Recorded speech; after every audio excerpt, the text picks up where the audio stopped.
भारत ने जो कर दिखाया है उसे सुनकर तो आपका भी सर चकरा जाएगा। भारत ने जो कारनामा किया है उसे देखकर आप जरूर कहेंगे कि आखिर भारत कर क्या रहा है, वो ऐसा कैसे कर सकता है जो कोई भी नहीं कर पाया। दरअसल डाटा निकल कर आया है इस साल के जुलाई महीने का, जिससे पता चलता है कि यूक्रेन का सबसे बड़ा डीजल का सप्लायर भारत बन चुका है। आज की तारीख में यूक्रेन पूरी दुनिया में सबसे ज्यादा डीजल भारत से खरीद रहा है और उससे भी मजेदार बात तो ये है कि ये सारा डीजल जा रहा है यूक्रेन की सेना के इस्तेमाल के लिए। इन सबसे भी मजेदार बात तो ये है कि ये सारा डीजल हम रूस से खरीद कर यूक्रेन को बेच रहे हैं। दरअसल हम जो रूस से कच्चा तेल खरीद रहे हैं उसे भारत लाया जाता है, उसके बाद उसे रिफाइन भी भारत में ही किया जाता है, क्योंकि रूसी कच्चे तेल को रिफाइन करना बेहद ही जटिल प्रोसेस है। दूसरी तरफ भारत दुनिया का सबसे बड़ा तेल रिफाइन करने वाला देश है और इसी रिफाइन किए गए डीजल को भारत यूक्रेन को एक्सपोर्ट कर रहा है,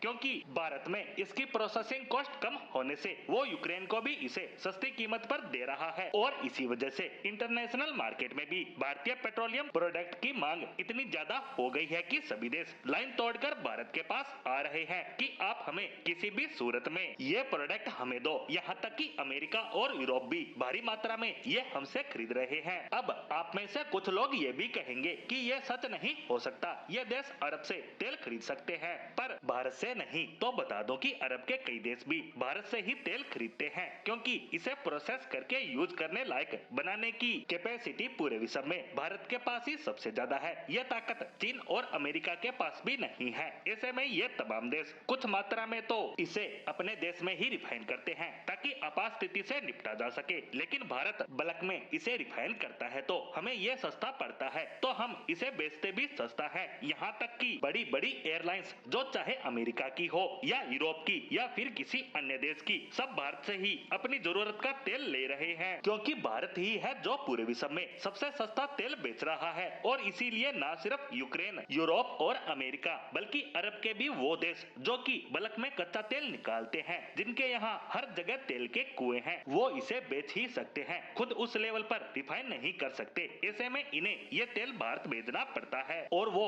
उसे रिफाइन करके देता है, तब जाकर ये उसे इस्तेमाल कर सकते हैं। यानी भारत के बिना सब अधूरे हैं। वहीं इस खबर के आने के कुछ दिन पहले ही ये खबर भी आपने सुनी ही होगी कि चीन बड़े लेवल पर भारत से लो सल्फर डीजल खरीद रहा है और ऐसी ही खबर अब यूक्रेन से भी आ रही है। ऐसे में अमेरिका की हालत तो देखने लायक होगी, क्योंकि जिसका नाम लेकर वह भारत पर टैरिफ लगा रहा था वो खुद भी भारत का ग्राहक निकला। ये ट्रम्प प्रशासन के लिए डूब मरने वाली बात है और अब इसके बाद ट्रम्प का यू टर्न भी आपको जल्द देखने को नजर आएगा। वो कहेंगे कि हम तो भारत पर टैरिफ